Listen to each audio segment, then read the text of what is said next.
आज की जो हमारी वीडियो है वो रहेगी बेसिक इंग्लिश पर।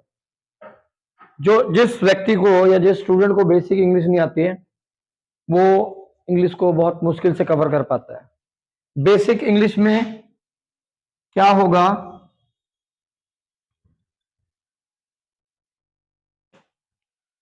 हम ये देखेंगे बेसिक इंग्लिश में कि एक सेंटेंस कैसे बनता है।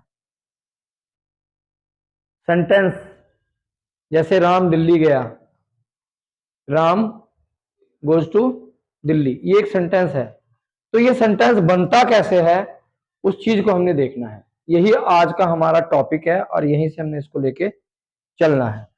तो एक वाक्य कैसे बनता है, how we make a sentence.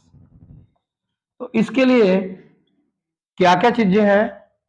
सबसे पहले पॉइंट है subject plus verb plus object. ये बेसिक फंडा है इंग्लिश का। सबसे पहले सब्जेक्ट वर्ब और ऑब्जेक्ट हमें पता होना चाहिए। सब्जेक्ट है क्या और कितने हैं, हमें पता होना चाहिए वर्ब है क्या और कितने हैं, और ऑब्जेक्ट क्या है। तो सबसे पहले लेंगे सब्जेक्ट को। सब्जेक्ट दो तरह के हैं। पहला सिंगुलर सब्जेक्ट जिसमें आता है ही, शी, इट, दिस और दैट। अब ही का मतलब वह है जो हम जेंट्स के लिए और एक बॉय के लिए इस्तेमाल करते हैं। जब भी वाक्य बनाएंगे इंग्लिश का तो ही जो है वो जेंट्स के लिए इस्तेमाल होगा, और शी का मतलब भी वह है मगर ये लेडीज के लिए या किसी गर्ल के लिए इस्तेमाल होगा। इट का मतलब ये सभी तरह की वस्तु है, संजीव और निर्जीव इसके बीच में आ जाए, जैसे टेबल हो गया, पेन हो गया, पेंसिल होगी, कॉपी होगी। दिस का मतलब यह है और दैट का मतलब वह है। इन दोनों को हम इशारा करने के लिए इस्तेमाल करते हैं। इशारा करना,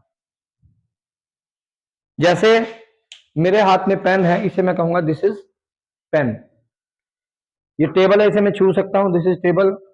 सामने बॉय है, उसको छू दूंगा तो वो दिस इज बॉय। और दैट का मतलब है दूर, जैसे छत पर फैन लगा हुआ है उसको हम कहेंगे दैट इज फैन। या आउट ऑफ रूम कोई बाहर खड़ा है तो अगर लड़का है तो उसे हम कहेंगे दैट इज ए बॉय, अगर कोई आदमी है तो उसको कहेंगे दैट इज ए मैन। ठीक है जी, इनको हम इशारा करने के। दूसरा आता है हमारे पास प्लूरल सब्जेक्ट। इसमें आई, वी, यू, दे, अवर। आई जो है सिंगुलर भी है और प्लूरल भी है। तो वी को हम, यू, तुम, दे, वे लोग जो हमारी नजर से दूर हैं मगर हैं, जैसे कि हम यहां हैं और मैदान में बच्चे खेल रहे हैं तो उनको हम वे कहेंगे। अवर हमारा। ये हो गए हमारे दो तरह के सब्जेक्ट जिन्हें सबसे पहले वाक्य में जोड़ा जाता है। उसके बाद आता है हमारे पास वर्ब। वर्ब मीन क्रिया, काम करने का तरीका। चलना, जाना, खाना, सोना, सो रहा, नहा रहा, जा चुका, जा चुके थे, आएंगे, जाएंगे, ये सब क्या है? क्रिया है। क्रिया अकॉर्डिंग टू टेंस। जब भी हम वाक्य बनाएंगे अकॉर्डिंग टू टेंस क्रिया इस्तेमाल होगी। अब सबसे बड़ा टॉपिक है ऑब्जेक्ट। ऑब्जेक्ट मीन्स जिस पर काम किया जाए,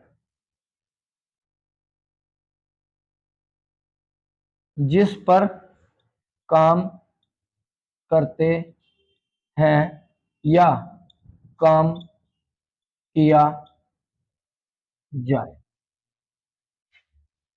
जैसे लड़का दिल्ली जाता है, दिल्ली क्या है? ऑब्जेक्ट। मैं किताब पढ़ता हूं, किताब क्या है? ऑब्जेक्ट। मैं छत पर जाता हूं, छत क्या है? ऑब्जेक्ट। तो ऑब्जेक्ट वो जिस पर हम काम करते हैं, सब्जेक्ट वो जो काम को करता है, और कैसे करता है या कैसे कर रहा है या कैसे करेगा वो हमारा वर्ब है।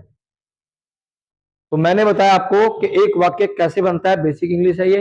इसमें एक वाक्य कैसे बनता है, सबसे पहले सब्जेक्ट, फिर वर्ब और फिर ऑब्जेक्ट, इसको जोड़ेंगे। जोड़ने के बाद हमें ये पता होना चाहिए कितने सिंगुलर वर्ब हैं और कितने प्लूरल वर्ब हैं, उनको हमने डिफाइन कर दिया यहाँ पे कि हमने इसको कैसे कैसे करना है। आज का हमारा टॉपिक यही था। नेक्स्ट टॉपिक जो है नेक्स्ट वीडियो में। Thank you.